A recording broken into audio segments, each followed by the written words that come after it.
तिल लो या ताड़ लो राजा, रुई लो या पहाड़ लो राजा, मैं अभागा सवर्ण हूं, मेरा रोआ रोआ उखाड़ लो राजा। अब बहुत से तथाकथित बुद्धिजीवियों को लगेगा लो आ गई जातिवाद करने। अब हिंदूवादी विचारधारा को छोड़कर मैं सवर्ण जातिवाद की राजनीति करूंगी। आइए मुद्दे पे बात करते हैं।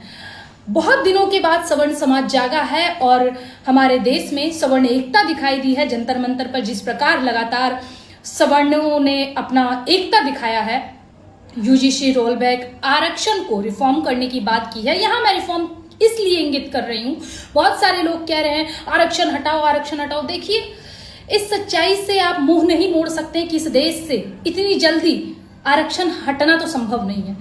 देखिए, इसमें विरोध करने वाली बात नहीं है, परंतु सत्यता आप स्वीकार करिए। 3-4% की आबादी है हमारी। आप समझिए, हम 20% सवर्णों के लिए वो 80% को नहीं छोड़ेंगे। एकदम कड़वी सच्चाई है। अरे इस देश में एक माँ ने राजनीति के लिए, अपने सत्ता के लिए, खुद प्रधानमंत्री की कुर्सी पर बैठने के लिए जब अपने बेटे को मरवा सकती है, तो ये जात पात के नाम पर राजनीति करना तो बहुत छोटी सी बात है। और कोई भी नेता, कोई भी राजा अपने सत्ता को बचाने के लिए कुछ भी कर सकता है। राजनीति यही है, राज को हड़पने के लिए या राज के लिए जो भी नीति अपनानी पड़े वो अपनाएंगे। अब आइए बात करते हैं कि मुझे इस चीज से दिक्कत क्या है। मुझे इससे कोई दिक्कत नहीं है। और दिक्कत क्यों होगी भाई? हमें खुद भी इस चीज का एहसास है, क्योंकि हमारी आने वाली पीढ़ियों को भी इस उत्पीड़न का सामना करना पड़ेगा। हमें बता दिया गया है, हजारों वर्ष हमारे पूर्वजों ने पानी नहीं पीने दी। पता नहीं कौन से नासा के वैज्ञानिक की खोज में अभी तक ये पता नहीं चल पाया ये कौन से भले मानुष थे जो 1000 वर्ष पानी ना पीने के बाद भी जीवित थे। चलो ठीक है, कुछ हुई होंगी, भेदभाव नीति हुई होंगी, मैं उसका कोई विरोध नहीं कर रही हूँ, परंतु इतने सालों से इसे राजनीति एजेंडा बनाकर जिस प्रकार हमारे देश में प्रतिपादित किया जा रहा है वो पूर्णतः गलत है। इसका मैं विरोध करती हूं। और यूजीसी रोलबैक, सबसे पहली बात, यूजीसी तो अब सरकार के हाथ में रही नहीं, सुप्रीम कोर्ट का मामला है, वो देख लेगी और ऐसे कानून हमारे देश में नहीं आएंगे। उसमें अगर अपने सवर्ण लोग एकता दिखाते हैं तो ये हमारे सवर्ण एकता जिंदाबाद की वाकई में ये काबिलियत है, ये बहुत अच्छी बात है। परंतु अगर आप हमारे सवर्ण समाज में सबसे बड़ी दिक्कत जानते क्या है? हर कोई नेता है, बुरा मत मानिएगा, परंतु यहाँ हर कोई नेता है। यहाँ हर किसी को स्टेज चाहिए, हर किसी को बड़ा फेस बनना है। ऐसा नहीं है कि आप किसी को मार्गदर्शन आप किसी का कर रहे हैं। अब आप खुद देख लीजिए ना, आरक्षण हटाओ, थोड़े दिन तक पूरा मुद्दा चला, उसके बाद जो इसके पुण्यधार थे, जो इनको लेकर आगे जा रहे थे, कुछ देर के बाद पता चलता है कि वही गद्दार बन गए। तो ऐसी चीजें हमारे देश में होती है। फिर अब उनके विरुद्ध एक लड़ाई छिड़ गई, मतलब सवर्ण ही सवर्ण से अब लड़ रहा है। अब कहां से आपको क्या मिलेगा भाई?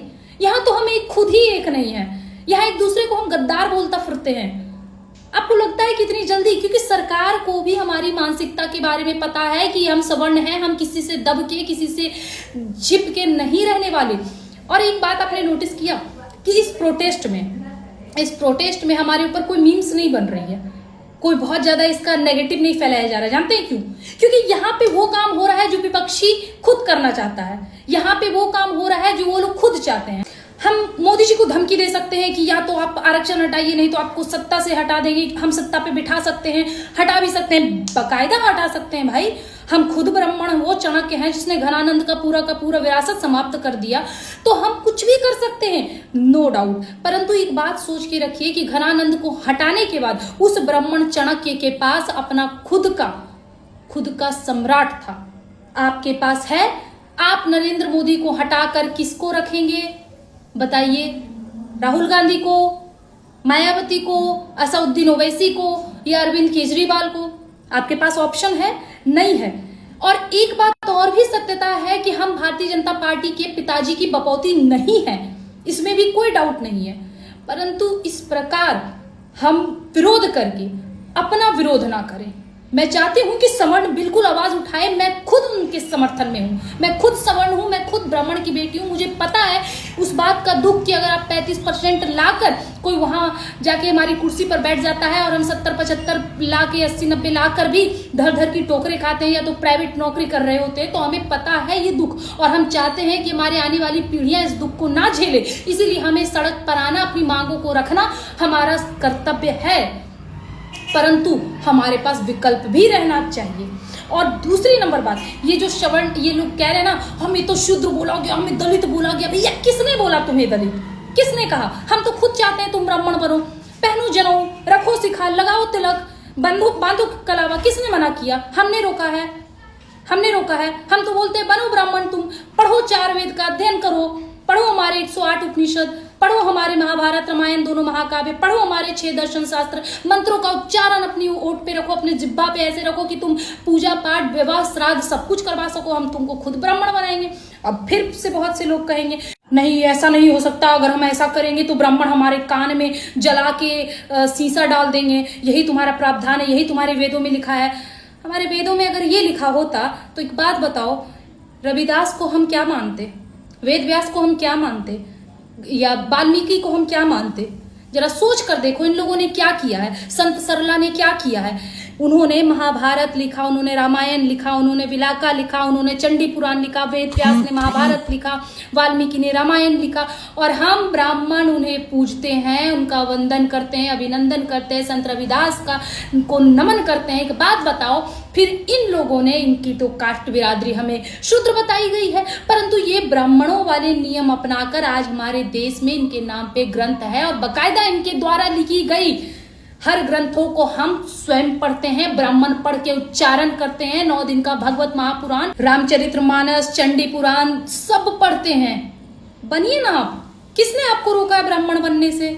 बनिए। अब आप कहिएगा हम सुबह 4 बजे उठेंगे, फिर महुआ पिएंगे, फिर सुबह 5 बजे उठेंगे, हम माछ खाएंगे, फिर थोड़ी देर के बाद हम ताड़ी पिएंगे और उसके बाद बाहर निकल के प्रोटेस्ट करेंगे कि नहीं भैया ब्राह्मणों ने जातिवाद किया। जूता खोल के मारेंगे वैसे लोगों को।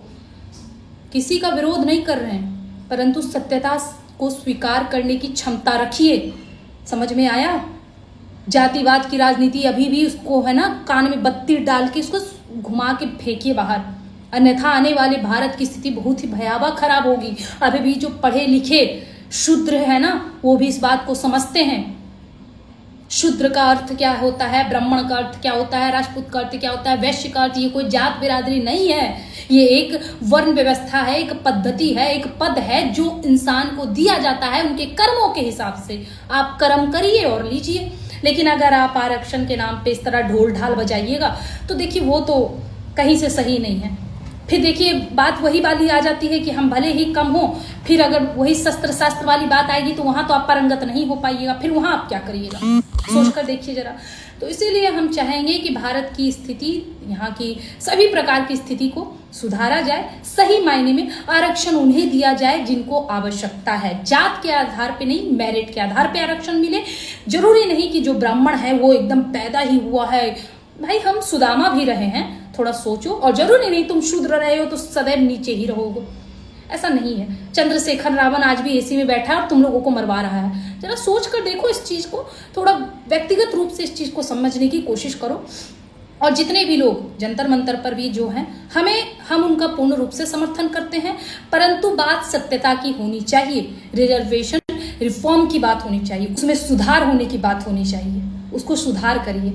बाकी सत्यता स्वीकार करिए। ज्यादा कुछ नहीं कहेंगे। जय दादा परशुराम।